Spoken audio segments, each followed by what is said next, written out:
मतदाता सूची को शुद्ध बनाने का कार्य किया और नतीजा आपके सामने है। 0 अपील्स, अर्थात बिहार की मतदाता सूची अधिकतम शुद्ध मानी जाएगी। अब फेज 2 12 राज्यों में या संघ शासित प्रदेशों में आरंभ होने वाला है। नेक्स्ट,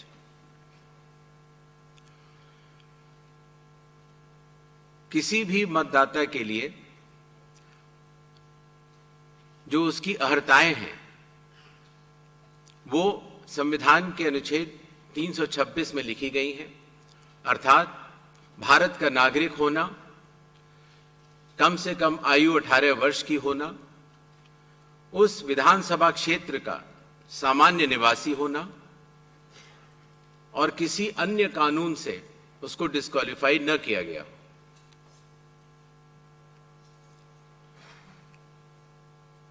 एसआईआर की आवश्यकता के बारे में काफी चर्चा हो चुकी है, लेकिन फिर भी चुनाव आयोग एक बार आपको बताना चाहेगा कि चुनावी कानून के तहत हर चुनाव से पहले इलेक्टोरल रोल का रिवीजन आवश्यक है, और या जब भी चुनाव आयोग आवश्यकता अनुसार निर्धारित करे।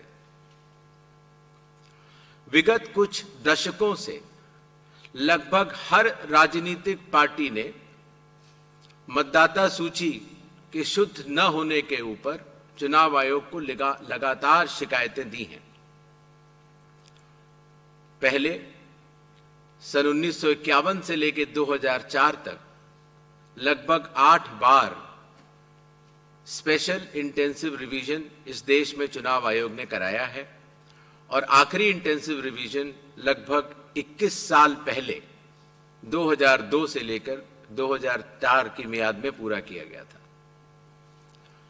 इस लंबे दौर में, 2 दशकों से भी अधिक लंबे दौर में, मतदाता सूची में कई परिवर्तन आवश्यक हो जाते हैं, जैसे कि भारत की विकास गाथा के साथ साथ लोगों का माइग्रेशन के साथ साथ कई बार उनका वोट पुरानी जगह भी बना रह जाता है और नई जगह भी बन जाता है, अर्थात एक से जगह ज्यादा रजिस्टर होने वाले वोटर्स। कई बार किसी की डेथ होने के बाद भी उसका नाम न हटाया जाना, या गलती से किसी भी विदेशी नागरिक का नाम मतदाता सूची में आ जाना। इन चारों कारणों की वजह से चुनाव आयोग ने निर्णय लिया कि पूरे देश में चरणबद्ध तरीके से एसआईआर कराया जाए, और इसकी पहली कड़ी बिहार आपके सामने समाप्त भी हो चुकी है और बड़े सफलतापूर्वक लोगों ने चुनाव आयोग पर विश्वास भी जताया है। एसआईआर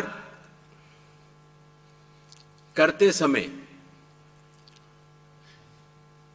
एक बहुत बड़ी संख्या में चुनावी कर्मी चुनाव आयोग के साथ कंधे से कंधा मिलाकर काम करते हैं। आपको पता होगा कि लगभग हर 1000 वोटर के ऊपर एक पोलिंग स्टेशन औसत तौर पर हो जाता है। हर पोलिंग स्टेशन पर एक सरकारी कर्मचारी बूथ लेवल ऑफिसर के तौर पर कार्य करता है। एक विधानसभा क्षेत्र में 300 या 400 के बीच में लगभग पोलिंग स्टेशंस होते हैं, और हर विधानसभा क्षेत्र में एक इलेक्टोरल रजिस्ट्रेशन ऑफिसर होते हैं। वो भी सरकारी कर्मचारी होते हैं और एसडीएम के स्तर के होते हैं, और उनके अंडर में ये सारे बीएलओस कार्य करते हैं। इलेक्टोरल रजिस्ट्रेशन ऑफिसर को सहायता करने के लिए असिस्टेंट इलेक्टोरल रजिस्ट्रेशन ऑफिसर्स भी होते हैं, जो कि लगभग हर तहसील में एक या उससे अधिक होते हैं। ईआरओ एक सब डिविजनल मजिस्ट्रेट के लेवल का अधिकारी होता है, जिसकी कानूनी जिम्मेदारी होती है कि वो मतदाता सूची ड्राफ्ट तैयार करे, जनमानस से मिले हुए क्लेम्स एंड ऑब्जेक्शंस को रिसीव करे और उनके ऊपर एक निर्णय ले, और उसके बाद एक फाइनल मतदाता सूची प्रकाशित करे। ईआरओ के इस निर्णय के बाद, अर्थात फाइनल मतदाता सूची प्रकाशित करने के बाद, अगर किसी भी सिटीजन ऑफ इंडिया को,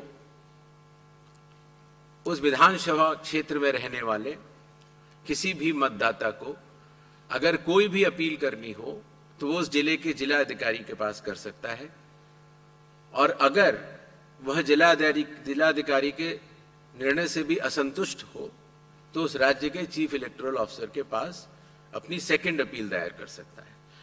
यह मैं इसलिए आपको बता रहा हूं कि बिहार में सभी राजनीतिक दलों के साथ मिलकर जब एसआईआर हुआ, उसके बाद जो जिला मजिस्ट्रेट्स के पास अपील आई 38 जिलों में, वह शून्य थी।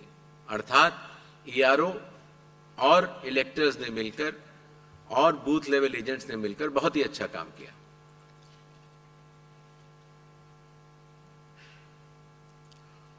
एसआईआर के समय ईआरओज और एईआरओज मिलकर सबसे पहला जो काम करेंगे वो इन्यूमरेशन फॉर्म्स को प्रिंट करेंगे। जिन राज्यों में एसआईआर हो रहा है या अभी होने वाला है, उनकी मतदाता सूची आज रात को 12 बजे फ्रीज कर दी जाएगी, और उन हर मतदाता को जिसका नाम उस सूची में है, उसको एक यूनिक इन्यूमरेशन फॉर्म प्रिंट करके बीएलओ उसके घर देने जाएंगे। इन्यूमरेशन फॉर्म में वो आवश्यक डिटेल्स होंगे जो कि आज की मतदाता सूची में हैं। जब बीएलओ फॉर्म्स डिस्ट्रीब्यूट करना शुरू करेंगे एग्जिस्टिंग इलेक्टर्स को,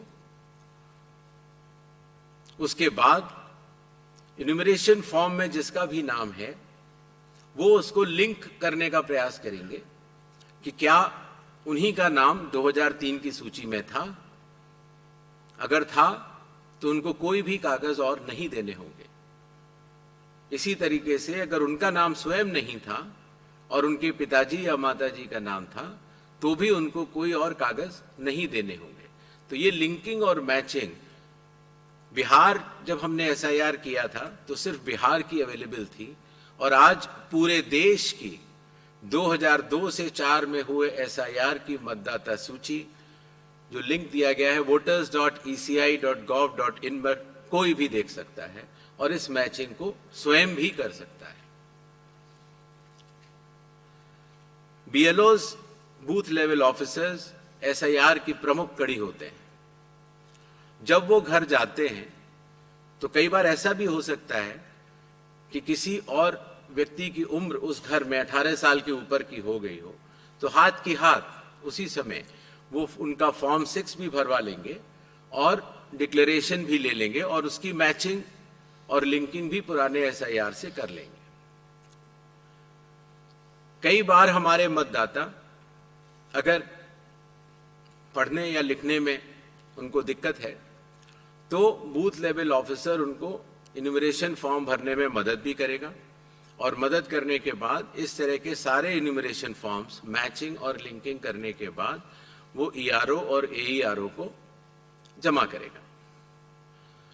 कई बार एक बार जब बूथ लेवल ऑफिसर घर जाता है तो या तो कुछ मतदाता अवेलेबल नहीं होते या कहीं गए होते हैं, और या उनको मैचिंग या लिंकिंग करने में कोई समय लग रहा हो, तो ऐसे केस में बूथ लेवल ऑफिसर्स दूसरी बार भी जाएंगे और तीसरी बार भी जाएंगे। 3 बार हर बीएलओ हर घर जाएगा। जो प्रवासी लोगों की समस्या को हटाने के लिए, जो राज्य से कुछ समय के लिए बाहर गए हुए हैं लेकिन वहीं के सामान्यतः रहने वाले हैं, वो ऑनलाइन भी भर सकते हैं, और खास तौर से कई बार अर्बन वोटर्स को क्योंकि उनके दिन के समय ही ऑफिस आवर्स रहते हैं, तो वो भी ऑनलाइन भर सकते हैं।